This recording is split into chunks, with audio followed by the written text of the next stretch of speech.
Okay, we're live. Welcome to the Lovecraft Easing video cast and podcast. Today is January the 15th, 2017. Almost said 2016.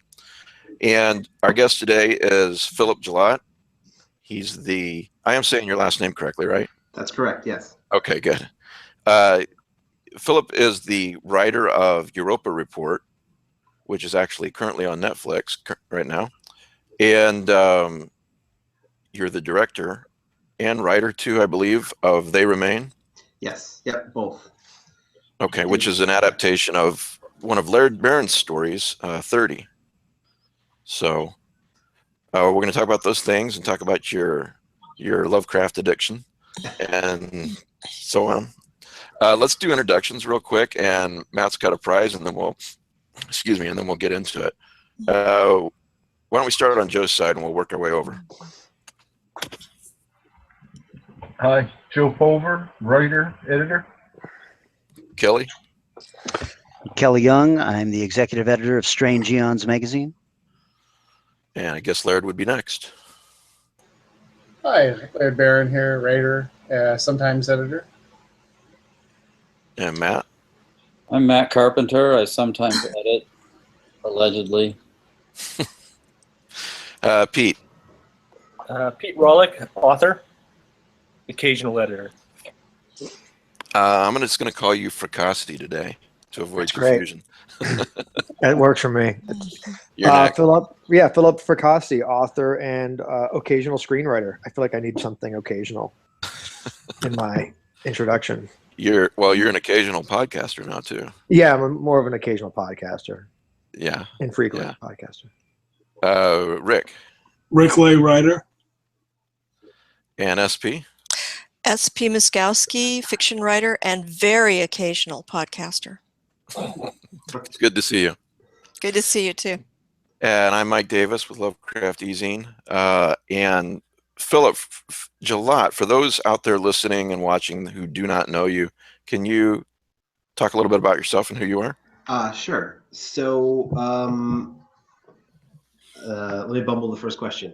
I'm trying to think. I so rarely describe myself as a filmmaker because I always think it sounds stupid. But I guess technically I'm a filmmaker. I do a lot of screenwriting. I've also written comics, and I've done some video game writing. I did some work on the last Tomb Raider game, Rise of the Tomb Raider, which was my first video game writing, which was a lot of fun. But for the purposes of us here, you can call me a filmmaker.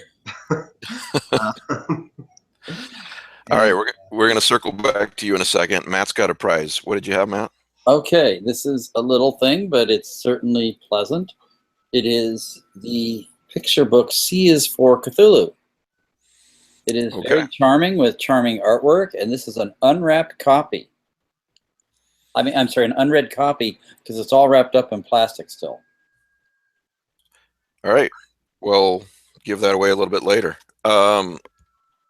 I want to remind everybody that This Is Horror was kind enough to nominate us. We're one of the podcasts nominated. So if you like the podcast, we've got, I think it's through the end of the month. I'm not sure of the date, but head on over to thisishorror.co.uk/awards, or I would think just Google This Is Horror and then click on awards at their website, and you can vote for the Lovecraft Easing podcast. And we're nominated in a couple of other categories too. So, and a reminder, if you want to email the show, it's lovecrafteasing@gmail.com. So let me know if you like the show. All right, so before we get started, a reminder, we usually do not discuss spoilers on the show with most of the things that we discuss, but we are going to do that today. We're going to be discussing potential spoilers for Europa Report. It's been out for, almost 4 years, I believe. Yeah. And also for the short story version of Laird Barron's 30. So if that bothers you, you might want to tune out now and watch those and read that and come back in later. So I guess I'll jump in with questions, guys, but I'll get started on the first question with Phil. What made you want to adapt this short story? I guess I'd been a fan of Laird's for a while, and I had directed a movie a number of years ago now that was like just sort of a tiny little horror movie, and I knew I wanted to make another one.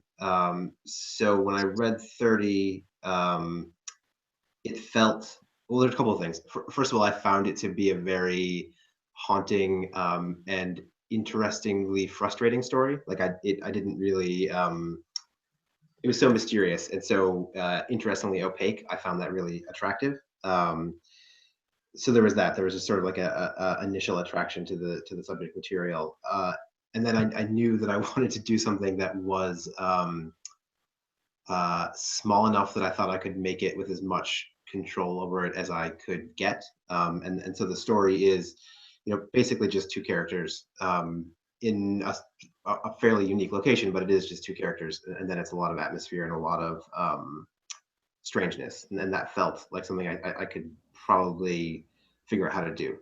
And there was just sort of like this this desire to, like, I figured if I spent enough time with the story, I would maybe not be quite so haunted by it. Like I figured if I had to go and live in it for quite some time, and I've lived in, I guess, my version of it for quite some time at this point, that I would be cured of it, for lack of a better way of putting it, if that makes sense. Yeah. Yeah. Yeah. Yeah. Well, let's back up a little bit. What got you interested in Lovecraft to begin with, and cosmic horror and Lovecraftian themes? That's a really good question. I have a memory that it may be false, but when I was a teenager, I had the Vampire the Masquerade role-playing book, and I believe there is a further reading guide in that book, and I think Lovecraft is listed in that further reading, and I think that was the first time that I encountered his name, and then within a number of months, I had become a fairly rabid fan. I think the first thing I remember realizing was that the name, I was also an Evil Dead fan, so that I had seen Evil Dead first, and then I read a Lovecraft story, and I was like, oh, Necronomicon. Yeah, Necronomicon. That's where that came from. So there are a number of things that sort of like gathered together to make me interested in it as a teenager. And then you just sort of, I feel like for a number of people, this probably happens where you're into genre fiction a lot in your teenage years, and then I sort of went to college and wasn't really into horror and those kinds of things. And then pretty quickly after college, I remembered that I loved horror, and went sort of immediately back to Lovecraft and engaged with it on a sort of more intellectual and level than I had when I was younger. It was just like, oh, these monsters are awesome, And then, I mean, since then, it's sort of been like everything that I've written, it's sort of, I mean, even Europa, which we'll talk about, it is, it sort of hangs over everything. The way that Lovecraft constructs stories, and the way that he, that the themes of Lovecraft, I feel like I'm always sort of engaging with inadvertently or by design, I guess. Yeah. Whether it's apparent to people who watch or read things that I've written or not, it's apparent to me when I'm working on them, if that makes sense. Yeah, it's all over Europa Report for sure. Yeah, and I mean, Europa was funny because it was like, like I wrote it, and I was thinking, and as I was writing it, I was thinking to myself, oh well, this is, it is, it's in a certain sense engaging with those themes, and I sort of wrote it not as a rebuttal, but I sort of thought to myself, well, what if you had characters who had to stare into like the meaninglessness of the universe, and they didn't go stark raving mad? What if we tried to make it a little bit more like, because I do think Europa is the thing that is not Lovecraftian about it is that it ends up fairly hopeful about the possibility of learning things, and like that knowledge is a good thing. It's not gonna, it might kill you, but it would be worth it to die for knowledge, I guess, is the way that Europa sort of poses those themes, which I suppose Lovecraft might have agreed with, although I don't know that you really see that in the stories. I don't know. But well, you're putting your spin on it, your take on it. Right. Which I guess also is like, I'm sorry, I'll just ramble for a second. That's what we're paying you for. to go back to your first question, like one of the things that I appealed to me about 30 when I read it, was, to me at least, it is a sort of dark twin to Europa Report, in that what happens in Europa is people go to a strange and dangerous place to discover something, and they discover something and they die, but it ends up being worthwhile. And in 30, a similar thing happens, but they end up discovering nothing, and terrible things happen to them, and there's no there is not that sense of redemption to it. If anything, there's just a sense of becoming more and more lost the more that you attempt to learn something. So I that was interesting to me as well, just to do the exercise of engaging with those thematics with two very different tones and two very different stances on the same sorts of things, you know. But isn't there a line in Europa Report that says, "What if you go there and you find nothing?" Yeah. And they said, "Well, that's still worth it." Yeah, there is. Yeah. Yeah, which is you know, it was a, as I said, like, but that to me is a hopeful line, right? Like, it's hopeful you would go, and even if you find nothing, it's still an accomplishment because you know there's nothing there. Whereas in 30, you know, the finding of nothing, or the finding of something that is not what you were expecting to find, just becomes, it's not a positive thing, shall we say. Yeah. Pete, you've talked a bit about Europa Report on the show before, several times the last couple years, and I always liked what you said. Throw that out there. So yeah, I just rewatched it again today to prep for this, but I really like Europa Report. This simply, It's on Netflix, I think, by the way, for everybody listening. Yes. So. To me, it's a nice homage to 2001. Yeah. I think there's even a little hint of that with the music. Yeah.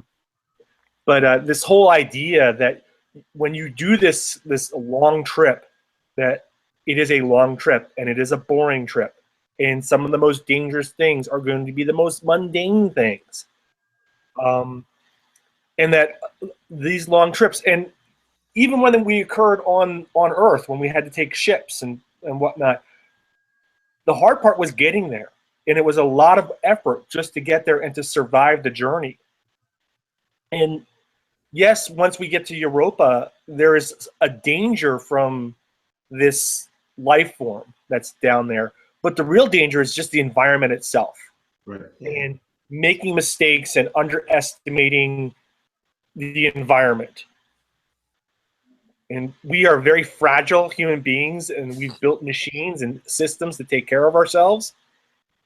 And to be able to enter these things, but you know, we are also really, really stupid. And you know, there's this when Katya goes out on the ice, she's like, "Oh, I really want to take off my glove and just touch it," and they're like, "Please don't do that."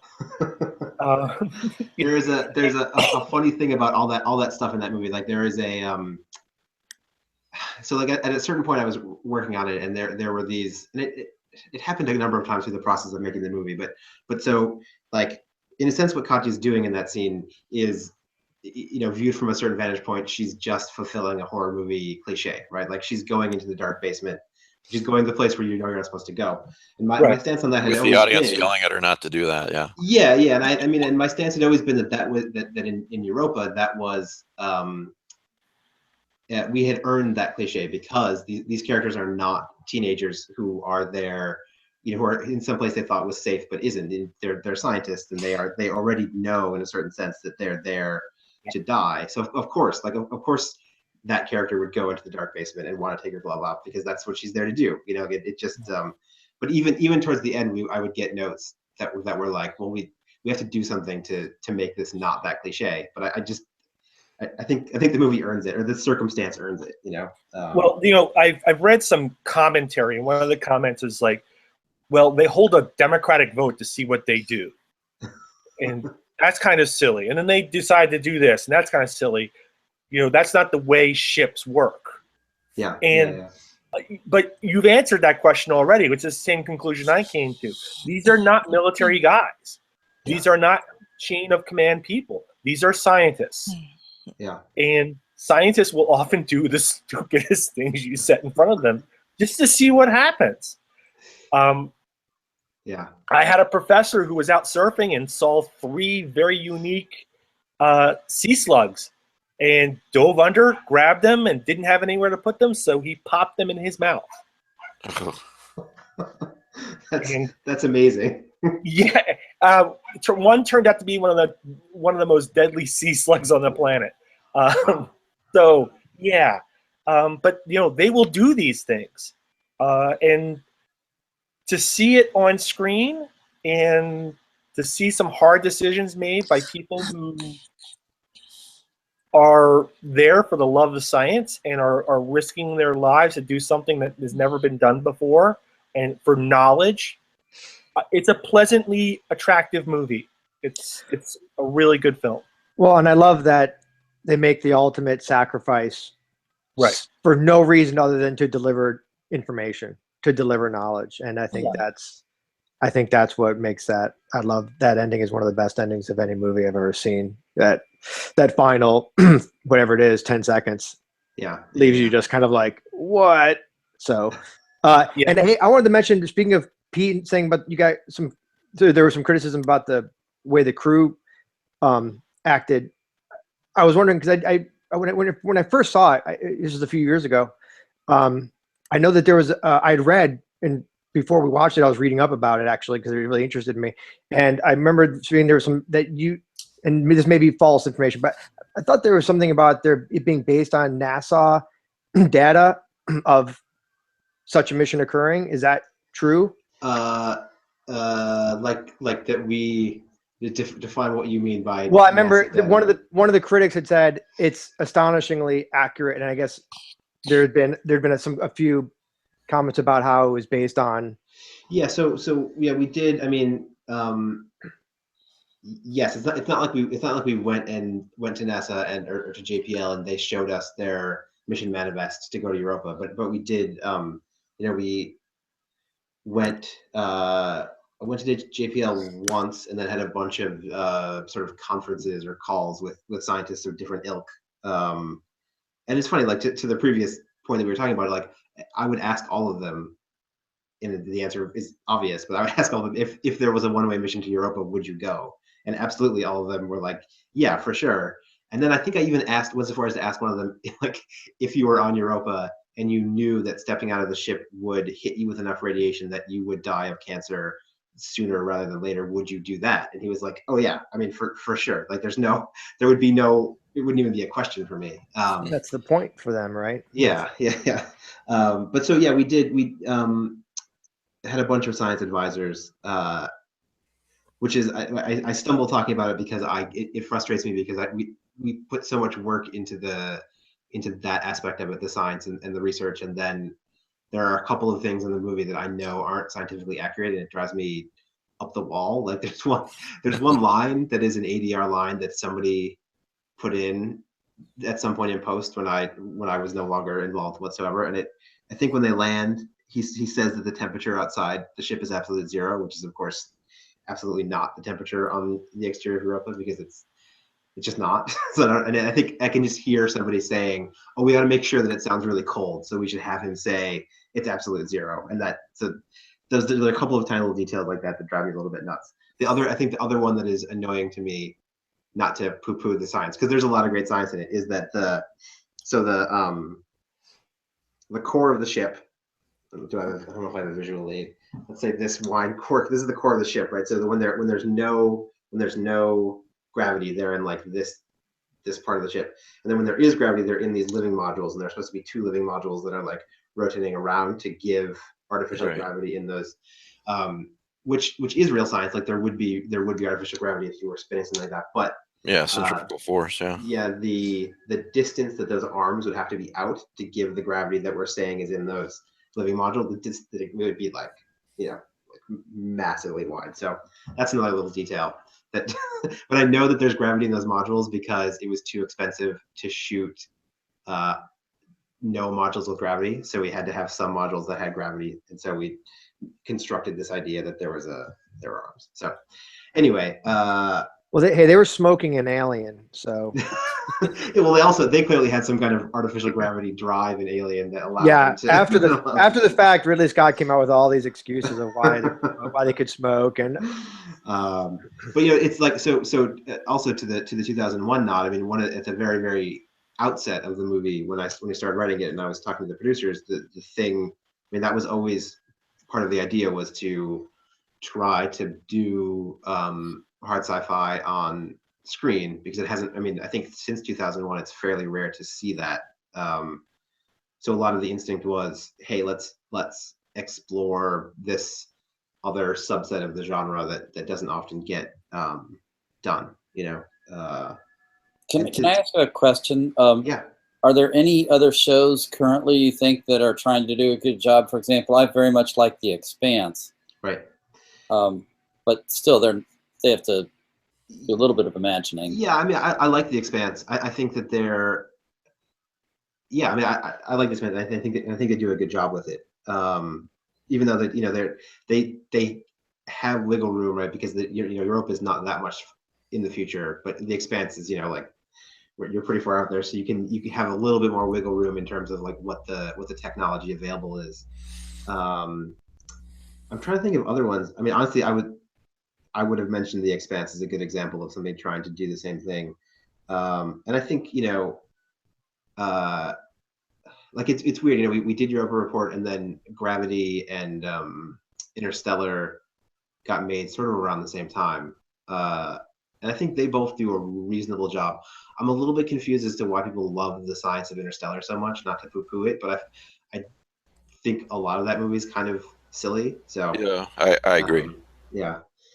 But as far as like on television, I don't think there's much that does it, because it's also this weird thing when you do hard sci-fi, because it ends up being, as with the fake Gravity, it ends up being more expensive, right? So it doesn't behoove a production to want accuracy in science. It behooves it to want it to be more like Star Wars, right? Where you have artificial gravity, and it's just easier to shoot it, you know. So it's a weird I love the immensity of it, Philip. How long it takes just to get from Earth to a moon of Jupiter. Yeah. You know, and then I think that a lot of people don't stop to think about how truly mind-bogglingly huge the universe is. Right. Look how long it took them to get to Jupiter's moon, and we're still in the solar system. Yeah. You know, yeah. We're not anywhere near the nearest star, obviously. Can we ask Laird about 30? Absolutely, but with one question. I do have some audience questions, and I'm going to just ask the one that I have about Europa Report before we move on to 30. So the question is this, I'm just going to read it. In Europa Report, they land, this is for Philip, obviously, they land 100 meters away from the designated landing point on unstable ground. This event changes the mission considerably, and they are still having to cope with the death of a crew member. Did you choose to have them suffer this second drawback as an additional plot device to enhance tensions, or was it just to show that the unexpected difficulties happen even with the most well-planned expeditions? So, very thought-out question there. That is a very thought-out question. They land... Oh boy. Okay, let me think. They land... The audience member is putting you on the spot. I know, it's great. So the short answer is yes. It's all of the above. But there's a longer and actually sort of more scientifically apt answer, which is that they so let me see if I remember my science. So that what people think is true of Europa is that there is parts of it where the ice is thick, and there are parts of it where there's like a ice water interface where the ice is thinner. So yeah, the logic of it was that you would never land a ship where the ice might be. Is that right? I don't remember. There's some science reason too where I was like, oh, we should put them on thinner ice, or an area that they're not sure of the stability of it, because it would make more sense for them to be able to make the discoveries they're going to make if they're on a piece of the ice that is potentially unstable. They have to. It has to be strong enough for them to land, but thin enough for them to make discoveries. But when the ice quakes start to happen, it has to be thin enough that there is actually like a chance the ship would go through the ice. I think was the sort of plot logic reason that happened. But then also, you know, to all of the above too, like that there needs to be an escalation of things that are going wrong, and there needs to be you sort of like tie all those things together. So. But I thank the listener for that question. That is an extremely considered question. Yes, it is. Yeah. So yes. Go ahead, Pete. Sorry. To build on that, there's an interesting editing in the timeline of the movie to do that. because you don't know that you've lost a crew member Right. until they have to consider going out on the ice. Yeah. Until they have to make the decision to do a extra in an EVA. Yeah. You don't know that they've already done an EVA and it cost them. Right. Yeah. So it's sort of a nonlinear storytelling plot so that brings it back to it makes it poignant to the watcher at that point in time. Say, oh, this is why they're so fearful of doing this. They've done it before and it cost them.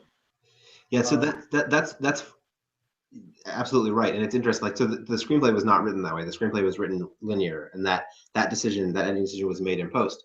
And I think the first time I saw it, I was actually put off by it. Like, I understood it emotionally, which I think is how you're describing it, is the emotional reaction to it. But I found it to be a little bit I wasn't sure if it would play with audiences, I guess, because it is a sort of a weirdness, but I think it works. Like, I think it was a really intelligent editing decision they made. I'm glad they did it. So, yeah. So I was going to ask if we could. I would love to hear about. If we can talk about 30. I would love to hear Laird's history of how that came about, and I know he got to visit the set and stuff. It'd be really cool to hear his take on it. Yeah, if you wouldn't mind. No, I'd be happy to. First, I want to thank Phil and Will Battersby for letting me come up to the set and get a peek at it during the middle of production there. It was the first time not only is it my first piece of fiction that somebody adapted, but also it's the first time I've ever been on a movie set. And so it was a thrill. I mean, I think a lot of authors, in the back of your mind, you're always hoping something like that will happen, and it did. And I'm really grateful to Will and Phil for letting, I brought John Langan up, and we spent the day. And the crew, the cast, everybody was really, the production people, everybody was really generous to us. And it was a little over a year ago now. And that's one of those bucket list sort of events. I imagine they'll always have a place in my heart. And it was just a beautiful setting. As we were driving up towards Salem, New York, I remember commenting, well, no wonder, they're filming a movie out here. It looks like the kind of place you should be filming a movie. And it's interesting because 30 was set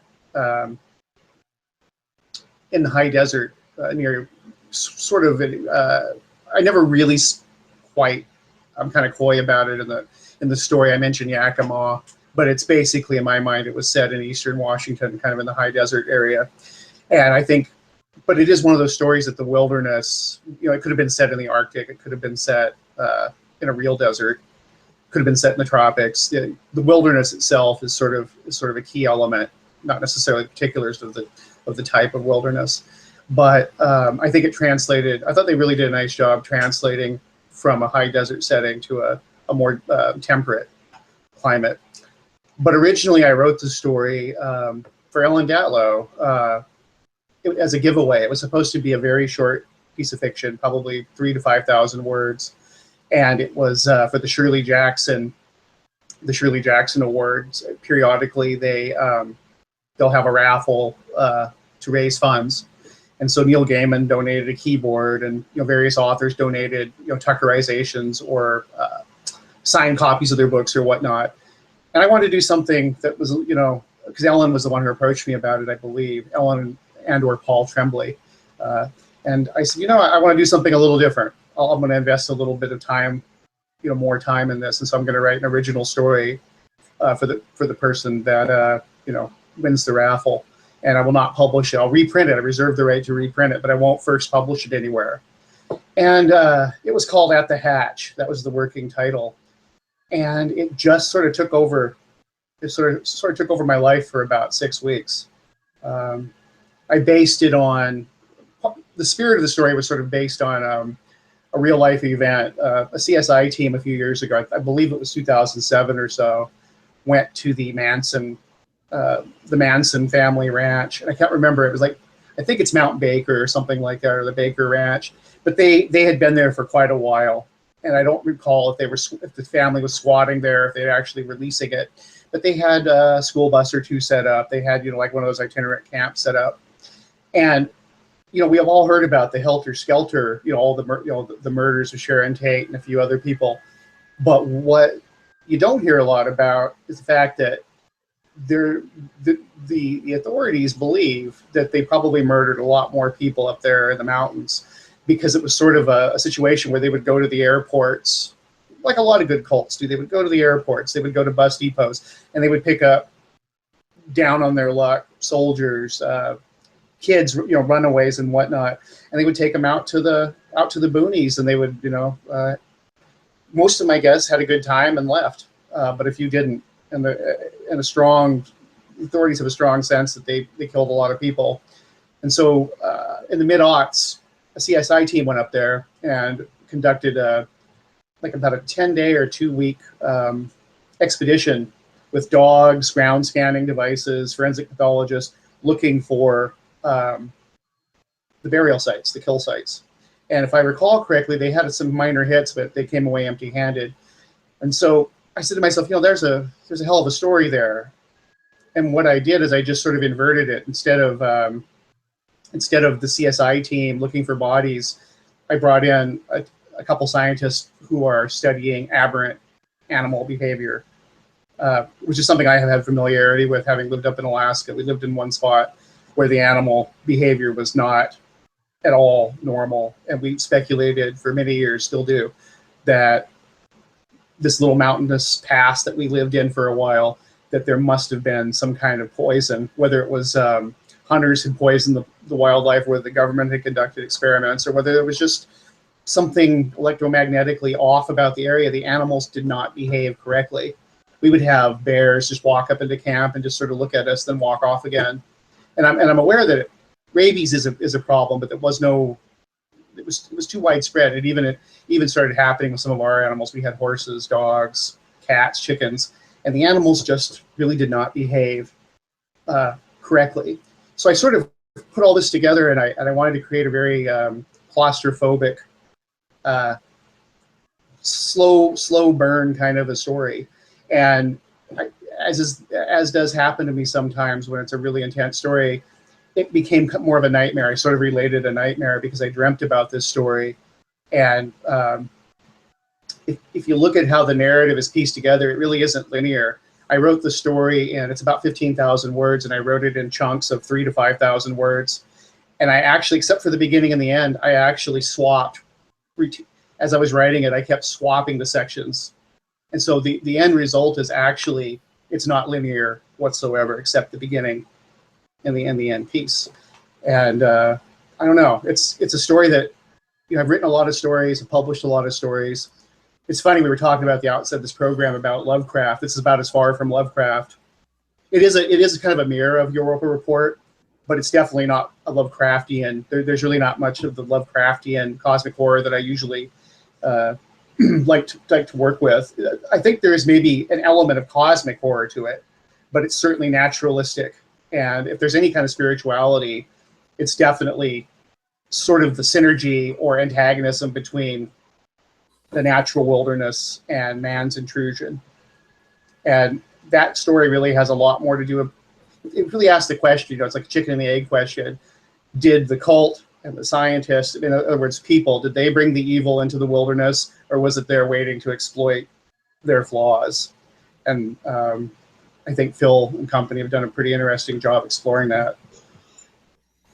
I just want to say that's an amazing answer. It's hilarious to me though, because you managed to I know it's your story, but so much of that sounds exactly like dialogue in the movie. Like your description of what the cult does is exactly the same as the description that's currently in the movie. So I'm impressed. I'm impressed that which I'm sure I took directly from the story. So I'm impressed that you're able to recall that. That's great. It makes me laugh. Well, thank you. I got to see. We were talking about this prior to the show. I've screened the film, the mostly complete version of it. Yeah. And it's one of the things as a writer, it's really interesting to me that on one hand, it's very faithful. It's extremely faithful. I think it's as faithful in a lot of ways as the Coen brothers were with the Cormac McCarthy's No Country for Old Men.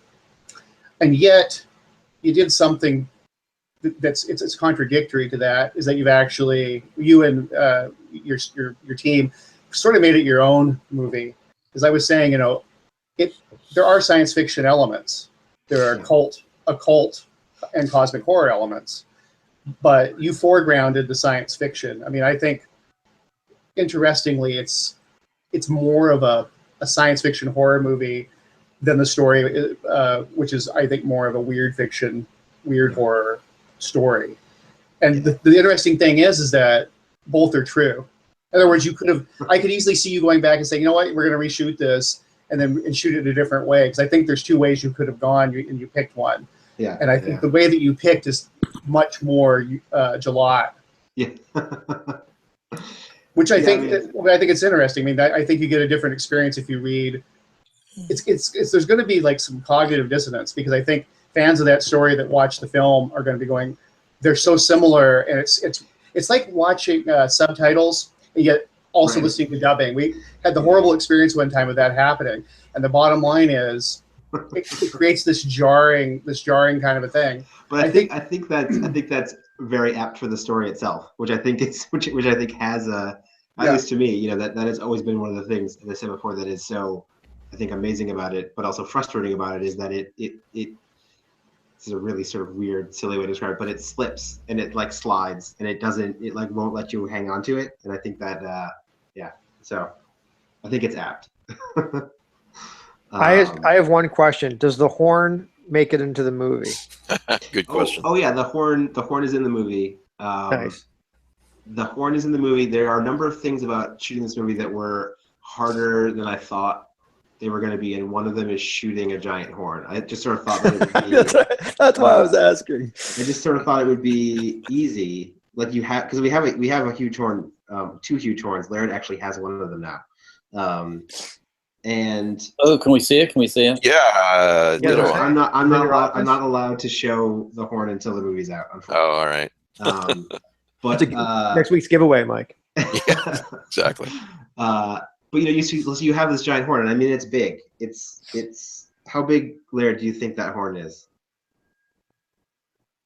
You're muted. You're muted, Laird. There you go. That probably helps. It must be waist high or taller, something like that. And it's like 2.5, 3 feet across. Gage Prentice, I want to give him a shout out. Yeah. Matter of fact, there's something. Let me. You guys talk for a second. I'm going to grab something else that Gage Prentice has created. All right. Not the horn. Well, say, do you have a release date, or when is it going to air? We don't have a release date yet, so we're just now in the finishing process. So we're out to festivals, and we're figuring out our distribution currently. So as soon as we have one, I'll let everybody know. Definitely. Will it be in theaters, Philip? I don't know. We don't know. Okay, not sure yet. Okay. Just real quick here. We were talking about Gage Prentice. So he created the horn. I don't know if this is. You guys can see this. Yeah, I can see it. Yeah. So this is a metal. It's a metal sculpture of Old Leech. Oh yeah. Wow. Matter of fact, let me see if I can. Here we go. We'll do that.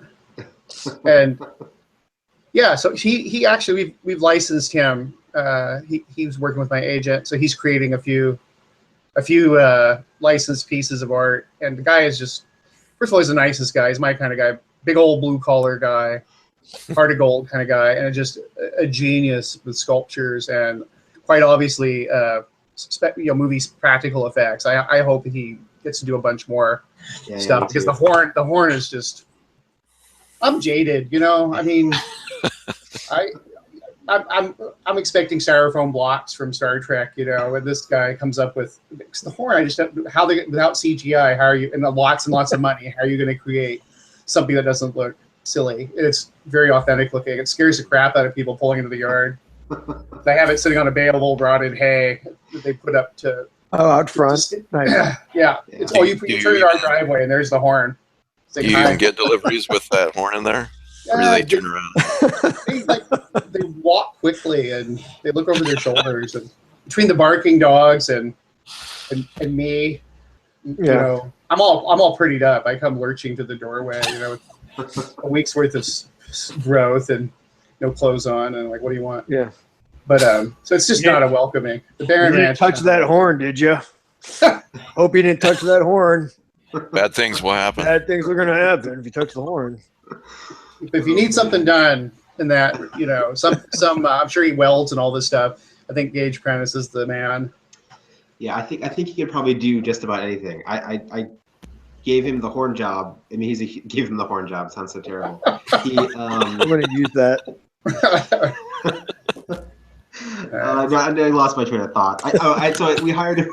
We hired him to do it, and I'd seen his sculpture obviously, but he really, he outdid himself. It's really amazing. And so you'll recall from the story, there's a horn, and there's also the skull that is attached to the horn is also in the movie, and he also built that, which is, it's big. It's the size of a skull. He was very concerned. We had long discussions about how big that skull should be to warrant the size of the horn.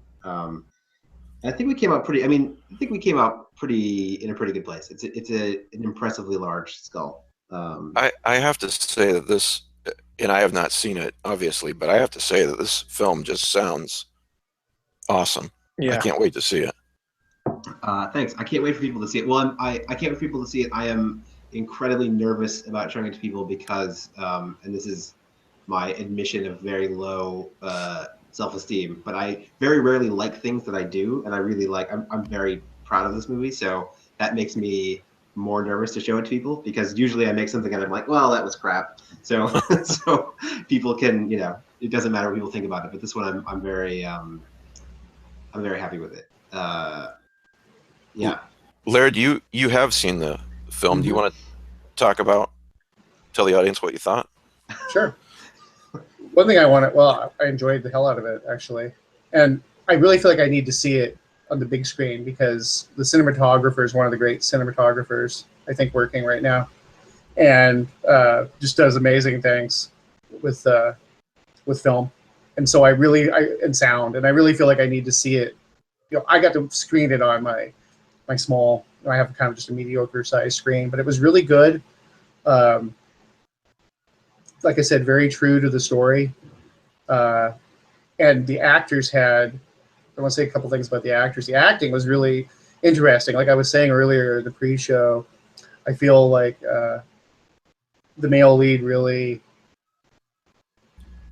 captured kind of what I was going for. It was kind of eerie because they're words on paper, and there's different ways to interpret them. And I really felt like he interpreted the male lead the way that I kind of envisioned him, which wasn't a necessity. There's so many ways you can go with it, and they get equally good. The female lead, really also a fascinating portrayal of the character, and I'm not going to give anything away, but I was really intrigued how she interpreted that character. There's a certain way that she plays that character that really gets under your skin after a while. As the story unfolds, I think she really nailed that character in a way that I hadn't thought of, and like she ferreted out or teased out some kind of sort of underlying, basically the subtext of that character in a way that I think is really strong. But somebody that really I thought was excellent. They just had a very brief amount of time in the film. It's a very brief moment in the story. Is the pilot? I believe the gentleman is Alex Mills. I think. Alex Mills, yeah. Oh my! You know what? Here's the only thing I'll say about Alex Mills is that he told me that he had read a lot of my stuff, and I met his brother in person at a reading here. Must have been a year ago. It wasn't too long. Matter of fact, it was right after I'd come out to see you guys on set. Yeah. I went and did a reading in New York City, and he was there. He said, "Hey, I'm his brother and all this," and so we shook hands. And he said, "Yeah, he reads a lot of your stuff, and it was fun to be in the movie and all that." Well, when I saw that, like I said, he only has a few lines and he makes the most of them. And here's what I will say about this: he is everything. His portrayal is every nightmare. I have a lot of the recurring tall man, kind of sardonic, sort of evil tall man that appears. He. If I hadn't come up with that prior to that, that would have definitely given me inspiration. He really nailed the. I'm glad to hear that. Yeah. The sinister, smiling, just sort of ennui, cynical evil that that sort of radiates from him. This sort of convivial menace that he exudes is. He definitely is an old. if they ever make if somebody ever makes an old Leech flick, I would like him to be in it, because he, at least consulting, because he has that he has that affect down. Yeah. I love it. I was cracking up. I wouldn't be cracking up if it didn't have so much subtext, but I was just I loved it. I love what he did. There was so in the draft, in the version that we shot of that scene, it's the longer. Oh, I should have reread the story before this. In the short story, does he ask to use the bathroom, or did I make that up? I think I may have made that up. So you made that up. Yeah. So in the longer version of that scene, he does a great like I gotta take a piss moment, and then just like walks off into the woods to use the bathroom. Right. But I couldn't in the edit. I couldn't make the pacing of it work, so I had to go with the shorter version of the scene. But it like his menace in combination with that sort of very human instinct to just go into the woods and use the bathroom was very I thought great, but it's not in the finished film, sadly. Yeah, his performance, I love Alex. He's exudes menace, not in his day-to-day life, but occasionally it can be unsettling. Yeah, Laird, it had to feel good to see all that on screen from a short story that you wrote. Yeah, and matter of fact, SP believe she asked me a question, and when we were getting ready, and I can't quite remember it. Maybe SP should ask me the question. I was just interested in what was it that sort of sealed the deal for you? When did you say to yourself, "Oh yes, I'm in good hands here. This is a storyteller who can take my story and convey what is really important about it"? Well, there's several different layers to this. One, I'm not in a position necessarily to say, who's going to, I have a team of agents working for me. They have a team of people, and it's very possible, that something could get snapped up by someone who isn't faithful to it, and we might have to accept the deal for the money. It's just the fact of life. But with a smaller situation, a smaller deal, my main concern is someone who I trust and someone I think will do something transformative. I don't really even care if I wasn't really concerned whether Phil was going to be true to my vision. I wanted him to be, in the sense of being faithful to how the story unfolds. I wanted him to do something just faithful, kind of to the spirit of it, and he did. And the first, when I heard that it was the writer for Europa Report, I was thrilled. Because that, I haven't said much about the movie. I briefly I've spoken about it on my author site in the past, prior to knowing that this was going to happen. And so when I heard who it was, that was a huge relief, actually. The second level is we talked on the phone a bit, and I really, really liked the conversation. I liked what he had to say. And then, of course, I saw, I think, the second draft or third draft, the original draft that he had.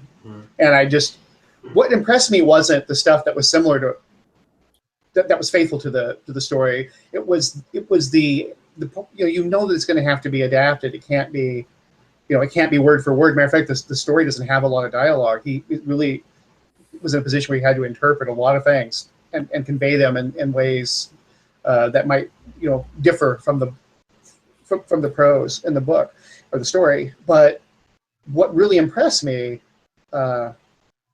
was the improvisation. In other words, the improvised dialogue, the bridge work that he did. I said, this guy, he gets it. He gets the story. He gets he gets what I was trying to do, and he understands how to work within that framework and then make it his own.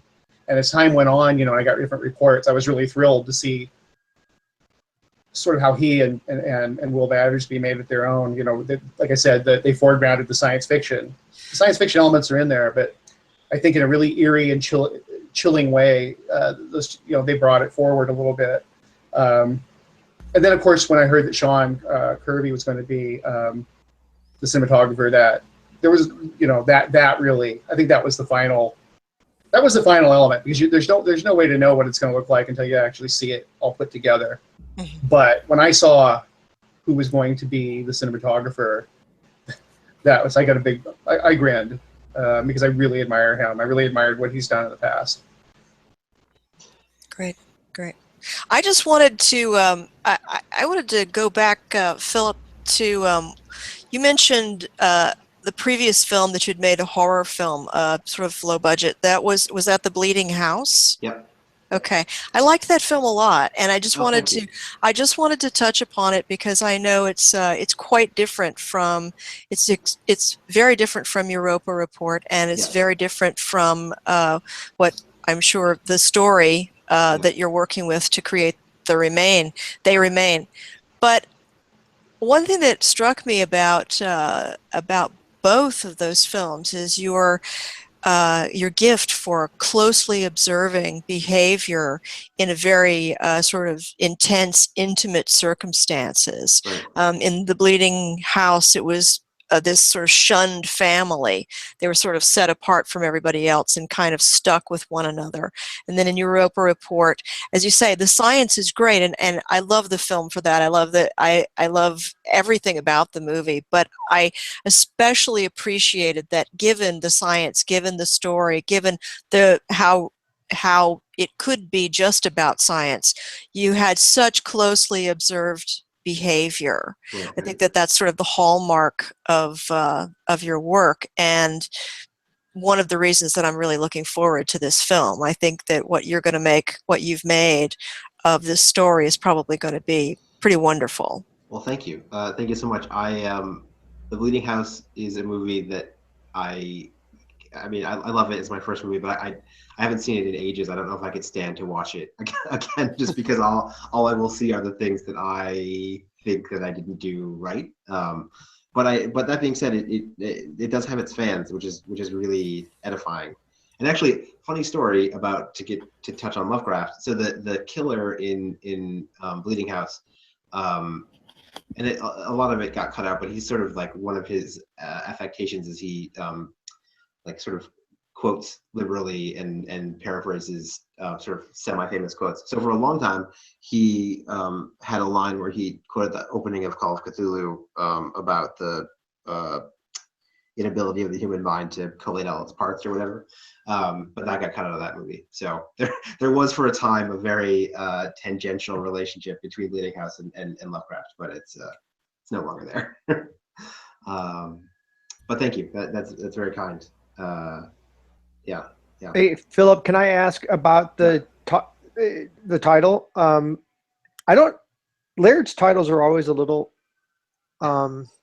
hidden, meaning wise. But you're groping for a nice way to say that, I can tell. No, they're all, I believe Laird said one time, and he's right here, so he can say it better, obviously. But I think he said if you really pay attention, typically the reason, the rationale for the title's there. But I was wondering where you come up with how you come up with the title for the movie.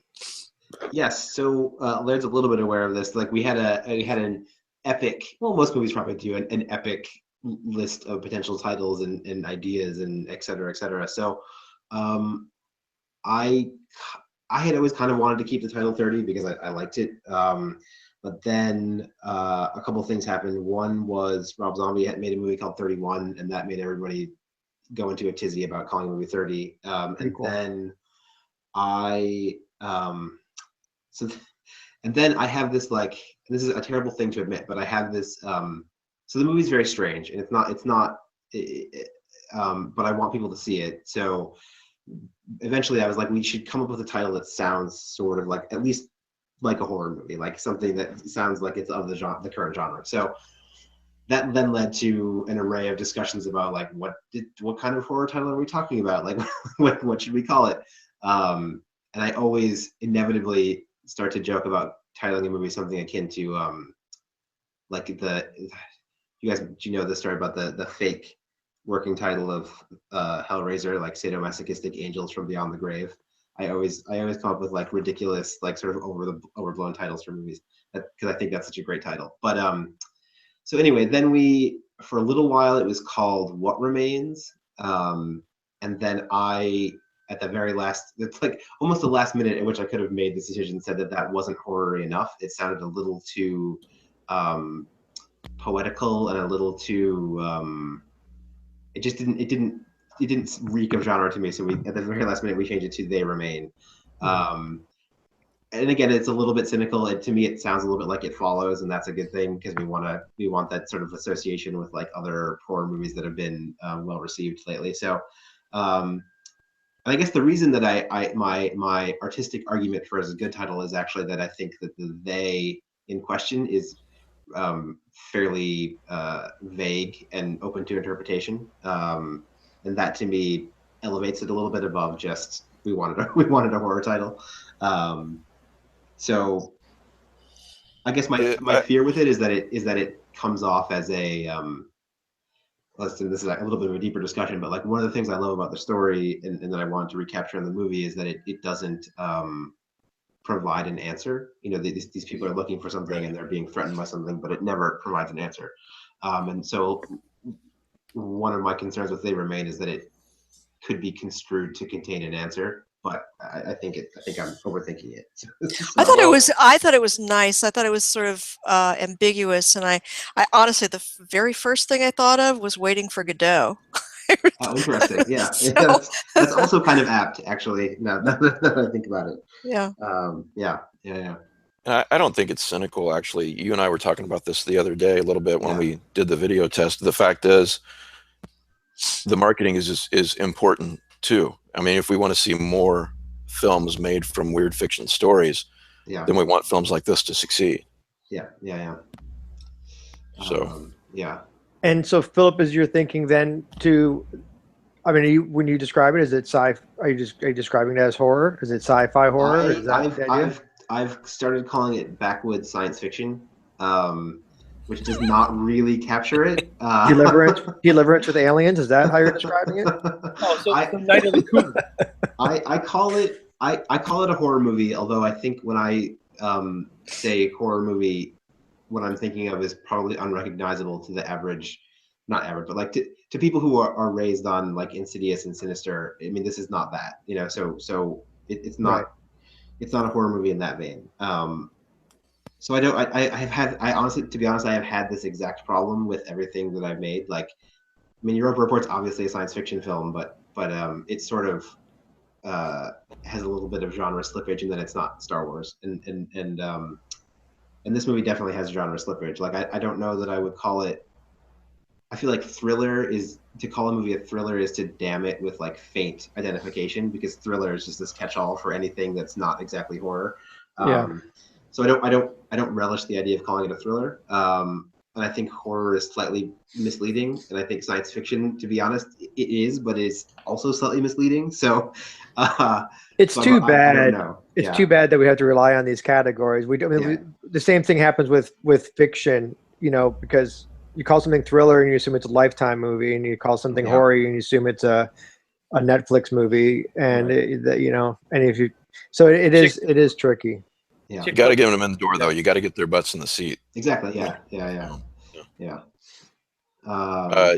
Ironically, by the way, 30 is in Laird's collection, Occultation. Look, I brought a prop. There you go. There it is. There it is, right there. See it in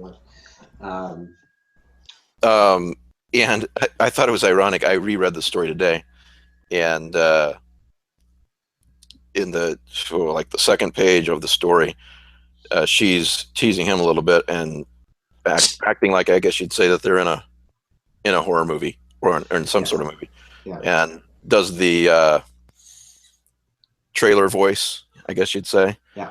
In a world gone mad, two scientists spend a month in the Badlands, haunted by the ghost of Christmas past. Yeah, that line's in the movie, actually. Is it? That's awesome. That page is in the movie. It doesn't open the movie, but it is in the movie. Yeah. Is it in the trailer, though? That's important. Well, we don't have a trailer yet.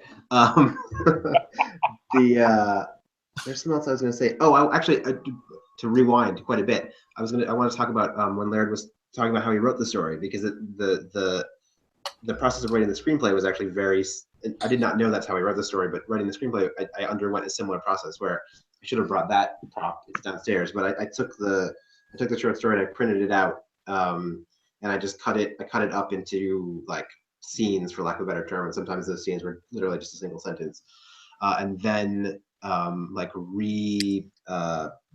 used like a rubber cement and sort of rubber cemented the story back together in a notebook, sort of taking parts out that I knew I wasn't going to use, and then shorthand filling in pieces that I thought to make connective tissue. And then that sort of weird, like, arts and crafts project ended up becoming the screenplay, which is not, I mean, I've never done that process with anything I've written previously, but it was a really interesting process to try to, like, snip that thing apart and then put it back together. And then actually, you know, weirdly in the edit of the movie, we almost underdid a similar process where it was like, oh, we should reorder these scenes again. And the fascinating thing about the story is that it will bear that, and you sort of find, you know, interesting ways that it goes back together again to become, you know, what it always was, which is a really weird thing to say. Well, yeah, I was going to ask about that when Laird mentioned that the story is non-linear. I was going to ask if you had to linearize it. Yeah, I mean, I linearized it, and I if that's a word, I'm not sure if it's a real word. Yeah, well, it is now. It is now. I did, and I did a thing. There's a couple of decisions that were made that were sort of made under producerial pressure that I think ended up being a good thing, but at the time I really blanched at. And one was, so the short story starts completely in media res, like they're out there, you don't know what they're doing out there, and there's very little context. I'd always wanted to start the movie that way, but it's very hard to jump into a movie in the middle like the story does. So at a certain point I was pressured to have them arrive. So now, spoiler alert, the movie begins with them arriving. And then there is and from there, like it is linear up to a point, and at a certain point I think that it never becomes explicitly nonlinear, but there is like a high degree of slippage in terms of what is real and what isn't real, I guess. But we're never really like, well, now I'm lying. One time we sort of go back in time and then jump forward again. But basically, I linearized it, and I had to sort of like construct what I would just call a light dusting of plot to try to get things to move a little bit in a more standard movie way. But it is, and that's just like the very faintest hint, like a powdered sugar of plot over the top of it. Because I mean, I was mostly really just interested in the mood and the characters and the mystery of it. Actually, I'm just going to continue rambling. I have been calling the movie a mystery. That's my dream genre, is to call it a horror mystery. It's a whodunit? What was that? Is it a whodunit? Two people. It is. You could call it a what done it. Right. Yeah. So, yeah. That's the story, sort of obviously like that. You don't really know. Yeah. Hey, Philip, maybe I missed it, and I know you did say you don't know exactly when the movie's coming out, but do you have a vague idea as to date? We are saying sometime this year is the official line, and that's really dependent on what we end up doing for distribution, and I don't have an answer to that, but it'll be sometime this year. And we'll for sure play, we don't yet know what festivals, but we will for sure play festivals this year as well. So there will be ways to see the movie this year. Oh, that's great. Maybe it'll be at Necronomicon. Yeah. Yeah. I've got another question from the audience, from John Nelson, for you, Philip. He says, had you read Laird Barron stories prior to directing the movie? I assume he means other than this one. Yeah. If so, how many and which ones were his favorites? And when and where can I watch 30? We just answered that, or tried to. And the last thing he says is, take my money now. So I think people are excited. Well, I mean, I'll take it now, but I can't show him the movie. So can't show the movie.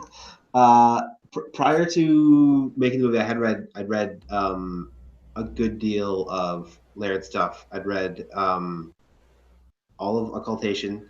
I'd read The Beautiful Thing That Awaits Us, and I had read The Croning. And my favorite stories of his, I mean, I like a lot of them. I'm trying to think. I mean, I love 30 obviously because I've spent well over a year of my life with that story now. I really love Blackwood's Baby. I really love Hand of God, Laird. What's the one in Beautiful Thing That Awaits Us All? Oh, about Johnny Cope, Hand of Glory. Yeah. Hand of Glory, yes. That's a great one. Yeah. And the one, I mean, I'll just say all of them. I like all of them. They're, although I just keep stuttering through names of stories that I'm not going to completely remember. Mysterium Tremendum. I love The Forest. I have a fantasy of trying to find the money to make The Forest as like a weird wow, that would be great. sequel to 30. Nice. It would require a lot more resources, but it would be so much fun. It's such a good story. That would be wonderful. Yeah. Yeah. I have a question. I was wondering if were there any points during the process of the development where you reached out to Laird and were like, "Hey, what did you mean by this?" Or what? Or what do you think if we did? Did you guys have any interaction on that the development front? I thought about it, to be honest, but I then decided that it was I decided it was my job to make a decision. I guess mostly and that it would be in some sense cheating is the wrong word, but yeah, basically no. Basically, I was just like I should make up my mind about how I want to handle these things, and honestly, like. I think I remember, and Laird, correct me if I'm wrong, but I think in our original conversation, one of the things that I said to you, or at least thought in my head, was I don't want him to explain the story to me because the mystery of it, and even now, again, having spent so much time with it, it is still a very mysterious story to me, and the mystery of it is what I love about it, and I didn't want to damage that for myself, even in the course of making the movie, which is a weird. No, we talked about that back when we had our phone conversation. We had a pretty epic phone conversation about it, and you know, I looked at the drafts and stuff, and that was one of the things that Phil expressed. Is, you know, I already knew because by the time we talked, I'd seen the screen, you know, his draft, and so I already knew that he got the story. I knew what he was, you know, capable of doing with it, but I agreed with him that it really needed to be his. You know, we can collaborate as much as he needed, but he really, the questions weren't questions that I could answer for him in a satisfying way. I'm not directing the movie. These are questions that only he. You know, he understood what I was getting at. There were a couple of things that he didn't want to know the answers to, and frankly, I wasn't really comfortable necessarily explicating down to the, you know, the atom. I think this is we keep trying sort of looking at what kind of story this is, and this won't satisfy marketing requirements, but it's a weird fiction story. It really is. It's weird fiction. It's one of the weirder ones that I've done. I would say it's as weird as Aikman or, you know, Hawken or whatever. While I have you here, let me ask about Aikman, because at the time I must have started reading Aikman around the time I started adapting the screenplay, and I didn't really realize how Aikman-esque it was until I think we were in the editing process. I mean, do you view it to be an Aikman-esque story? Do you like? Yeah. No, because I wrote it before. I read Aikman in the past. Yeah. Matter of fact, I think a couple short stories like The Same Dog, Notes from a Young Girl's Journal. You know, these are kind of famous ones of his. And the other one that everybody's read is Larger Than Oneself.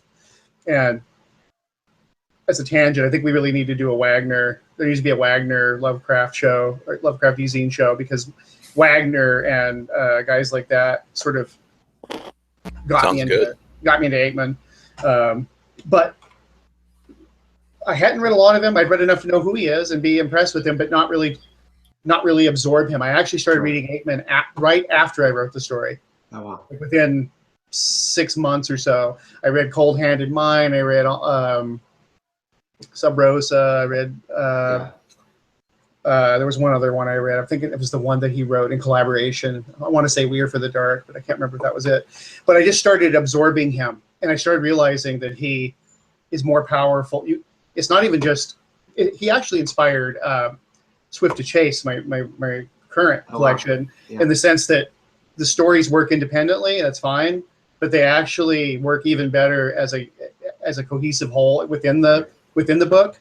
But even another level, if you've read my earlier stuff, then you'll go, now I'm seeing what he's doing. Well, I got that from Aikman. I mean, nobody can do it like Aikman, so I wouldn't pretend to be able to do it like Aikman. But the fact is, I read Cold Hand in mine, and then I read the next collection, and I started realizing that it isn't even necessary. It goes beyond being necessary to read like the 7 or 9 stories that are in each collection. You need to read the other collections because all of a sudden there's weird, there's weird connections. There's weird connective tissue. A story that appears here, and then something that appeared years before or years after that story, and so, the roundabout answer is it really is an Aikman. It is an Aikman-esque story. It's just much more. It's it's an American. It's Aikman American style. It's the sex is more overt. It's more vulgar than Aikman. Than American style is a great name for something. Well, because Aikman is he's borderline. He's hard R. If you read between the lines, his stuff is hard. It's very, especially for the time period from some of his earlier stories. That is very shocking stuff. Yeah. But it's always just so. He's got that British talent for it. Things are just so. They're understated. And I'm an American writer, and I embrace overstatement. I think a lot of American readers really require that. Yeah. But yeah, it's an Aikman. It very much is at its core an Aikman-esque story. I just didn't realize what I was doing. Yeah. It wasn't conscious. I just want to say, and I want to ask Philip too. It's interesting. I could not when I was pretty sure I'd read 30, but I've read so many of your stories, Laird, and it's been a while since I read 30. And I was reading through it today. I have the Kindle version, so I have a tendency to highlight passages that I like in the Kindle when I'm reading a Kindle book. So I'm going through 30. I'm like, yes, I definitely read it because I've got a lot of passages highlighted. And one of them is this, and I'm very curious if it makes it into the movie, Philip. Once when he was much younger, he'd walked across an ice-locked expanse of the Bering Sea and comprehended his insignificance. Chickens have a 20-minute memory. We primates cope through booze and denial. Dial up more of that denial part. You'll last longer. I love that, by the way. So. Sadly, no. The primate, the denial bit, I think used to be in the dialogue, maybe in the script, but it's not in the movie.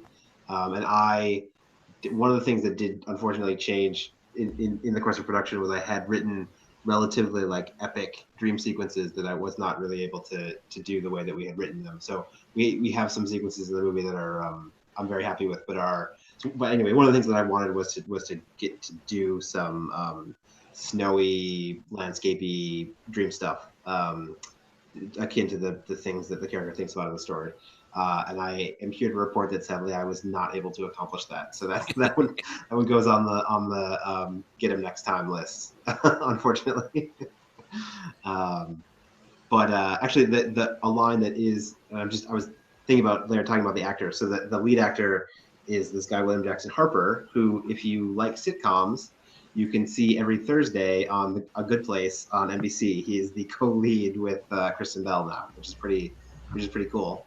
But he stumbled so hard over one line that I'm sure I took from the story, which is the character is talking about so the woman has started hearing things, like she heard a voice, and he says something like, used to happen to me all the time when I would get rummy scrunched into a blind. And right. The actor was like, get rummy in a blind? Like, I do not understand what this line means. But we got there, and he does a great job with it. Yeah. Yeah, so that's in the movie, or a version that's in the movie. He does a nice job with it. Yeah, he does. Yeah. He's very good all over the place. He's very good in that scene, though. Yeah.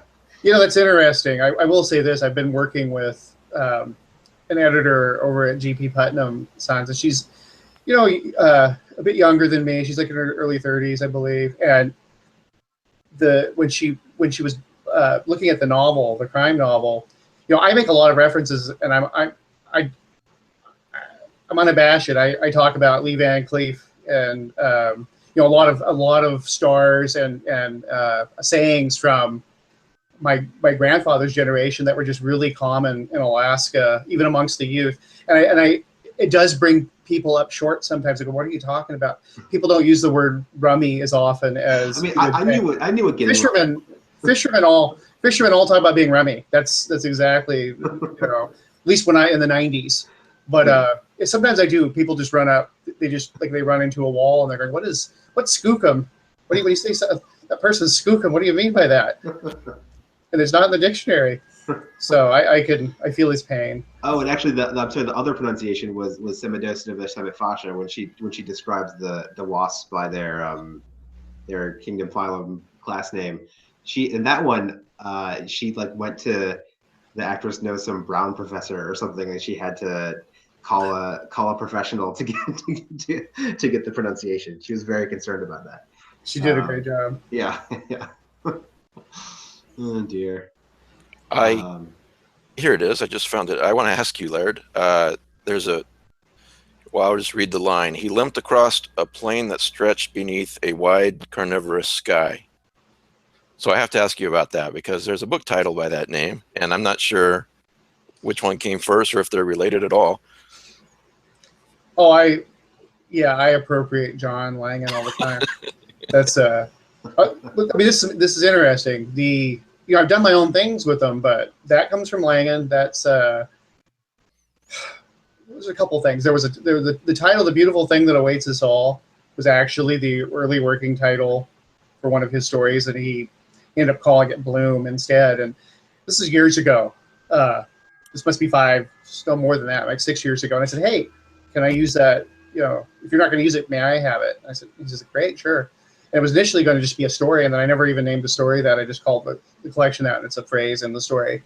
But Children of Old Leech, the symbol for Old Leech, that actually is from On School Island.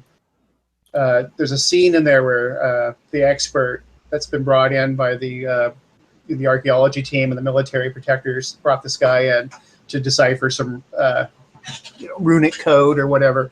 And he had a symbol, and it was I don't remember if it was a reverse C, but it was like a C shape. And I don't remember if he referred to it as a worm, possibly. Like maybe it was a worm. And that was it. It was just a throwaway. It really had very little to do with the rest of the story. It was just sort of a throwaway thing. And what happened is, this is back in 2007, 2008, a few years after that story came out. John Langan and Paul Tremblay and I think Stephen Graham Jones, but the three of us were sitting around and we said, we should sort of put little throwaway things in each other's stories. Like White Carnivorous Sky would be something, The Beautiful Thing, The Black Guide. Actually, I think Paul came up with that. It was The Black Guide, this idea that there's a book, like an almanac.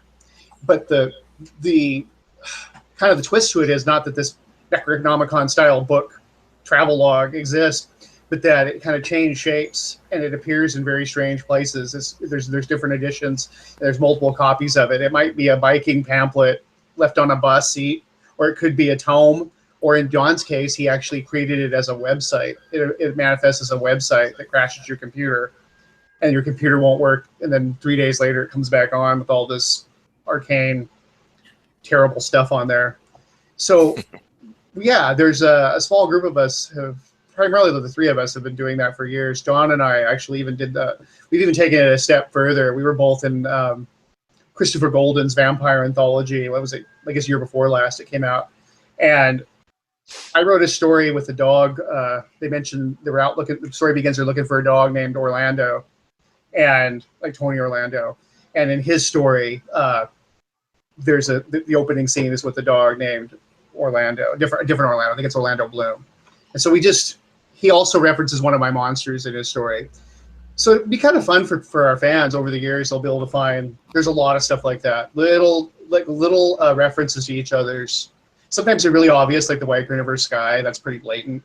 But I've been working with a monster, and the monster actually utters I won't say what the line is, but the monster actually, there's something that the monster says, and John in one of his stories has something in the shadows utter that line. So if you're paying attention, it's like little Easter eggs, and I hope we continue to do it. That's great. Kelly Young is a screenwriter. Did we all take a vote and I forgot about it, not allowing him to speak today? Oh, sorry, was I? So quiet. Do you have any questions? It was so pleasant and quiet. I did have a question actually. I didn't want to step on anyone else's toes, but Philip, is this your production company that is doing this, or did you go to Laird first, option the film, then have to sell this to another production company and raise the money that way? I'm really curious about how this whole process went. Yeah, so I it's not my own production company, but it's a production company of the same people who made Bleeding House and who I've known. So Will Battersby, who Laird referenced, is the producer on it, and it's his production company with another guy named Peter Askin. So I have worked with them. They produced Bleeding House and actually started in the film industry as Will's assistant years and years and years ago. So and we knew we wanted to work together again after Bleeding House.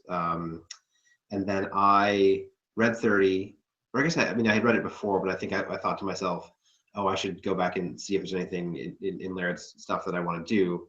So then I found 30 and I sent it to Will to see if he would be interested in making it. And he was. And then we sort of had some creative conversations about what I would do with it and what we thought would be, what would make it worthwhile. And then we optioned the story. And then, for a time then I did the screenplay, and then for a time we were looking for outside financing to try to get the budget up higher than where it was. But again, like I said, the idea for me had always been that I wanted to find something that I thought we could do for the amount of money that I thought Will's company would be able to give me to make it. And that ended up being what we did. Like we sent it to, we sort of pitched around and did the rounds, so to speak. But it is a weird story. And again, when I say like it doesn't feel like when you walk into certain offices and say this is a low budget horror movie, they're expecting definitely not this. They're expecting something along the more like the Blumhouse, again, the Insidiouses and the Sinisters and the Conjurings and those kinds of things, which this is not.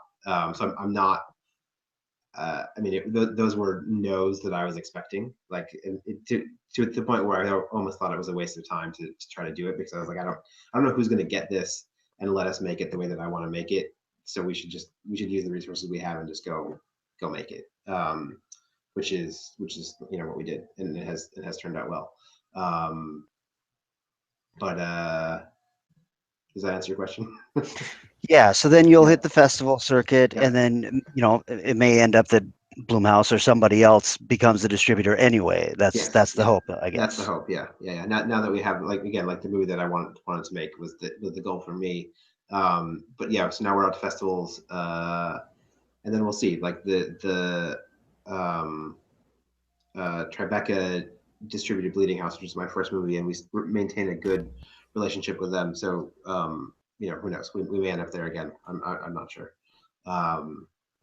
But yeah, I mean, it was a pleasant process. It's never fun to pitch things, so but we had to do it, and we ended up where we started anyway. So I'm okay with that. Yeah. Okay. Do you have a sense of what the rating will be, Philip? Like, will it be an R? Yeah. Yeah, it will be an R. I mean, there's nudity in it, and there's. All right. That's what he was really asking. Yeah. Really, what I was asking was, are they naked? Exactly. Yeah, they are. We knew what you I were know in the for. story they're always naked. So I was curious. Yeah, actually, another. And it's pretty graphic. The story's pretty damn graphic, which is the sex in the movie is not as graphic as the story is. Back to the horn question. But there is nudity. Yeah, you can learn a lot from the story. Yeah. There's nudity, there's violence, and it's for sure an R-rated movie. Definitely. Yeah. Well, I think that's a good. I mean, I think it's a very good thing. I think a lot of horror and fans get frustrated when their storylines are watered down to PG-13 level, and I think there's a real Deadpool being a prime example of that. I think a lot of people are clamoring for a better movie, and the maybe potentially less marketable rating, but you get the cool stuff. You get to see the movie that you know. And I also wanted to ask you very quickly, and having written movies myself, as you know, and I just was curious because I know you've done the thing where you got to be writer director, and then you were a writer, and that if you just did, you took that hat, and then you went back to both hats. What would be your most? I mean, obviously the control is such a huge positive, I would think, but can you kind of talk a little bit about the difference between just writing and kind of like letting it go, and then writing it and being able to control everything for the most part? Yeah, I mean I love doing them both, to be totally honest. I mean, there's something very nice about writing something and then letting it go and letting it become somebody else's. The thing about movie making, and not everybody who makes movies is this way, obviously, but I find it like the actual process of directing to be incredibly difficult and a little bit like being punched in the face every day for days and days and days. But then as soon as it's done, as soon as they stop punching you, you're like, oh man, I would really like to do that again. Like it was great to be punched in the face over and over and over again. Like why is that not happening right now? So I love them both basically. But the difference is, I mean, it's I think it is I think it's an asset to a screenwriter to have gone through the exercise of directing, because I definitely write differently, even like I definitely write differently now that I have directed, and I write differently now that I've directed 30 as opposed to Bleeding House. Like having done it a second time, it is very instructive as to like what's important on the page and what are the cuts that you can make, and what are the what makes a scene directable in a certain sense, or what are the things that you would put in a scene as a writer that a director is going to look at and be like, I can't, like that we need to rearrange all this because visually it's going to be too difficult to do this the way that you've written it, which is just like a sort of like a nuts and bolts level. I think it's very instructive and useful. Yeah. And I would say, and just from my brief experience, also working with the actors directly, you get a much different sense of when you're writing a script, what will work and what will not work when you get to work with them. Definitely, for sure. And there's a funny, like, as a writer director, like I've had this happen on both of my sets where actors think that you're, what am I trying to say? Like they think that you're super precious about your dialogue. I tend not to be. Like I tend to think if an actor says to me, I can't, you put it like a, whatever, I'm trying to think of like some small word that you could put in a line of dialogue. And I don't want to say it that way. I want to say it this way. And they tend to get sort of skittish about that, but I don't, I'm not usually precious about it. Which is, I can't remember where I was going with that thought. I guess it's interesting when you're the writer who is also in charge of the way that something's going to get said. I think that it makes the actors like nervous about more nervous than they would be if the writer wasn't there, right? Like if it was just the director saying. It's interesting. I remember an interview with Rosie O'Donnell when she was doing a little acting, and when she did the movie A League of Their Own, she said it was very loose, and they improvised a lot of their dialogue because it was just seemed to be working. Yeah. And then she did Sleepless in Seattle, and they had to reshoot scenes because one or two-letter words were misplaced. Yeah, I mean it's a fascinating thing. It's like, and I think it is production to production how that dependent, you know. Yeah. And some actors hate, like, and a lot of actors I know actually, if you got to set with them, or even in rehearsal, and you were like, okay, let's improvise this, like just go, it would be their nightmare, like because they like to have that thing that they're holding on to, which is the script, and it allows them to work within a certain parameter.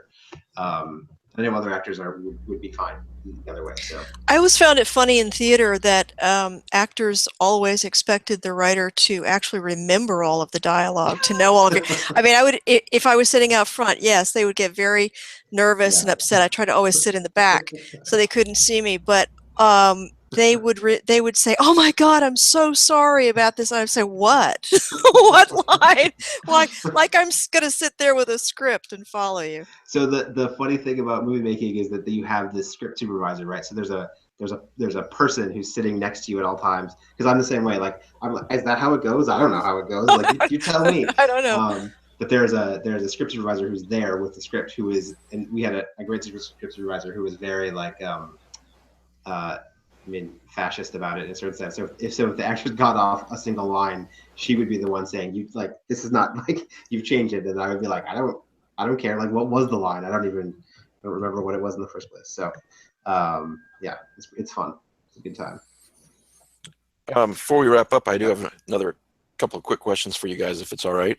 Question for Laird: if and when another story of yours is adapted into a film, if that were to happen, what would be your absolute favorite to get adapted first? Or is that something you've thought about? There's several stories that are really close to me, so that makes it kind of difficult. Like The Forest, if Phil ever got in a position to do that, that would be awesome. The Broadsword, probably. Yes. Adaptation. Oh yeah. The Indigo sequence, Blackwood's Baby, and lately, the new stuff I'm doing, I'm hoping something will happen. There's been a lot of interest in the Jessica May stuff, so I'm hoping that something will happen with her. There's already been interest in the character in the crime novel that the crime series that I'm working on. So there's different stories for different reasons. But the Broadsword, I would enjoy it if, because I think that kind of is a quintessential Laird Barron story, at least of a certain mode that I do. It's a very much a hardcore cosmic horror, Laird Barron cosmic horror story, and it kind of incorporates a lot of elements that I'm really been working on. I do work on. I was talking about this interview the other night. I really enjoy working in the with wilderness stories, obviously, but I also like these isolated ecosystems, whether it's the couple in 30 living in their little geodome, basically, or whether I've written stories about apartment buildings. The Broadsword, obviously, that reappears in various other stories. In Procession of the Black Sloth, there's a compound for the expatriates. And in my Jessica May stuff, there's an apartment building, the Fraser complex. And I keep going back to those. I like ecosystems. And for me, that's an interesting way to sort of tame the urban wilderness, is to have sort of this little I don't know, like a little biome kind of a thing where people are sort of clustered, whether it's a couple people or whether it's a couple hundred people, but they're clustered in this sort of isolated environment. Because I've encountered that in like the one in Alaska is based on a real place, and I've encountered that in Seattle when I lived in Seattle for a long time. I lived in a boarding house and visited a lot of people that lived in renovated hotels that had been modernized to be apartment buildings. And there's the ones that have their own shoe shine parlor, their video store, a restaurant, a bar. There's a really interesting sort of dynamic that seems to evolve from that kind of a lifestyle. And it fascinates me. It's almost a story within a story kind of a setup. I feel the same way about that. Another theme in line with that would be hospitals, especially after dark. So yeah. Universities too. There's a similar feeling of, there's an eeriness. It's interesting though. I used to visit my significant other many years ago was graduating from UW, and I would go there at night, and those hallways are different. The ones that are open, but the skyways and whatnot it's kind of eerie after everybody, but the custodial staff and a couple night owls are gone. Red Square was kind of an eerie place too. Yeah. Mm-hmm. In the middle of the campus. Yep. Yeah, and another place that's interesting is blowing the name here. The college in Washington State, Evergreen. It's even more wilderness than UW by far. It is literally like a pocket of industrialization within a temperate old growth forest, and not in a good way. Not in a good way. It is not a very. It's creepy. It's creepy during the day. These are beautiful surroundings. If somebody said, "Oh yeah, there's a serial killer," and they haven't caught the guy in 2 years lurking on the property, I'd be like, "Yeah, I believe it." It's like a maze of the old. Like the place was built in the late '60s, and a lot of the buildings are still that space age, retro looking by our standards, '60s. And they just kept tacking things on. There's hallways with sheets of plywood thrown down with a little bit of that thin carpeting over the top. So you're walking, it'll just start bouncing like a trampoline with the springs crushed, and it makes that booming kind of sound under your feet, and just all these right angles and that open up into these weird, creepy spaces. It's just I need to write about it probably. I haven't really written about it, but I probably should. Stephen King used a college campus to great effect in one of his stories. Was it called Strawberry Spring? Yeah. It's my second or third. Very spooky atmosphere. Yeah. One of the great Stephen King. Well, I shouldn't say one of the great Stephen. It's one of the great mystery horror stories for sure. Yeah. And I wouldn't be surprised if it wasn't based on either Evergreen or someplace like that. I'm sure there's a place in Maine. I'm sure Maine has its backwoods university that fits the bill. What collection is that story in? Do you guys know off the top of your head? Stephen King's. The Stephen King one. Night Shift. Oh, it's Night Shift. Okay. Yeah. Night Shift. Because I'm gonna go read it. It's great.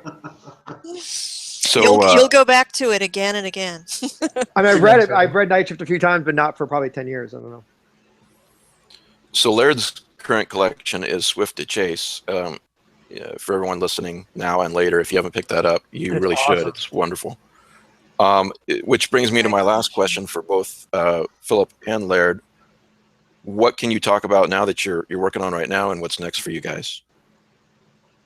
Whoever wants to start. Laird, after you, please. As I said, I'm working on a couple novellas, overdue novellas, a couple overdue novelettes, and I'm also working on a handful of essays. I have an essay gig, and I'm in the middle of writing the next crime novel in my Coleridge series. When does the first one come out, or is it out? I think we may have one more copy editing pass on it, but ARCs are already being sent out to reviewers. It'll come out officially, I believe, the first quarter of 2018, and then the follow-up is supposed to be the first quarter of 2019. So what about you, Philip? What's next for you? I'm sorry, Kelly, go ahead. Oh, no, just to touch on what Laird was saying there. Laird, have you ever given any thought to adapting your own work to screenplay, or is that something you're just not interested in? No, I'm very interested. I've actually dabbled with it, and I have a healthy respect for it, because even working with my own material, I'm understanding a little bit of what the screenwriters have to go through in terms of. That's why I'm not touchy about the changes. I've been kind of messing around with this for years, and it's an amazing amount of work. The reason I haven't done it is because, well, I can shift mental gears from novels to short fiction, from poetry to prose, from crime to horror or weird fiction or science fiction, with relative ease. I can work on multiple projects at the same time, and I can shift into the different voices that I need to shift into and get the story. I had tried that with screenwriting, and it's impossible for me. And maybe if I get better at it, but I find that if it's all or nothing. If I'm going to write screenplays, I'm going to have to basically drop everything else and work on that. And I just have not. My agent really would love it if I would send him some stuff, because there are people that are interested in looking at it. I just have not. Every time I turn around and say, okay, I'm going to drop everything and do this. Another opportunity, a novel deal came through, that kind of thing. But hopefully one day soon, I will finally buckle down and do it, because I would love to. Cool. So Philip, what's next for you? So I'm working on a bunch of things, and I'm just now realizing that I am not allowed to talk about any of them, unfortunately. So I'm doing, but broadly I could say I'm doing a more video game work that I'm really excited about, and screenplay work that I'm also really excited about, but I'm really not allowed to talk about. So the short answer is, do you do all this full time? This is your main thing. Yeah. Luckily, enough for me. I've been able to do that. That's great. This far, yeah. And then in the short term, I mean, finishing They Remain and figuring out how to get it in front of people is no small feat in and of itself. So the movie will be completely done in about 2 weeks. So then it's just a matter of us, finding it at home and getting it in front of people. So I'm excited about it. Yeah. It's awesome. Any other questions for Laird and Philip before we finish up here, guys? I got a last question for Philip. Philip, you've got some original comic book art on the wall. Is that your stuff or? This is it's stuff that I wrote. Not that I can't draw. Those are original pages from a comic book that was called Labor Days that came out from Oni Press years ago. That was like my first professional writing gig was this comic. Let me see if I can. It's drawn by a good friend of mine named Rick Lacey, who now works for DreamWorks Animation doing storyboards. I don't know. He's a talented fellow. His artwork doesn't look like this anymore, though. Unfortunately. Cool. Yeah. Oh, and also, actually, I have this. Hold on, I got one more problem. This is a really great painting that Gene D'Angelo did of. Right before I started working on 30, I hired him to do a little like skull and thing. Skull and, describe that because many of my it's got a much little of my old audiences are listeners. Yeah, so so old bleach thing going. Yeah, this is the skull and the horn from 30, and so one horn's broken off, and she's painted it as a twisty log, and then we've got a little wasp on the skull and a little old leech symbol on the horn.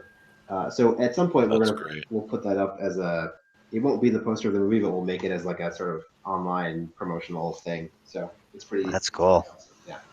Yeah. Very cool. Well, Philip, yeah. It was really great talking with you. I really appreciate you coming on the show, and appreciate you coming on too, Laird. So. Thanks for having me. Yeah, thank you so much for having me. It's been a blast. Who is it? Our guest next week is Stephen Mark Rainey, and then after that, on the 5th of February, is Stephen Graham Jones. So we got some great guests coming up.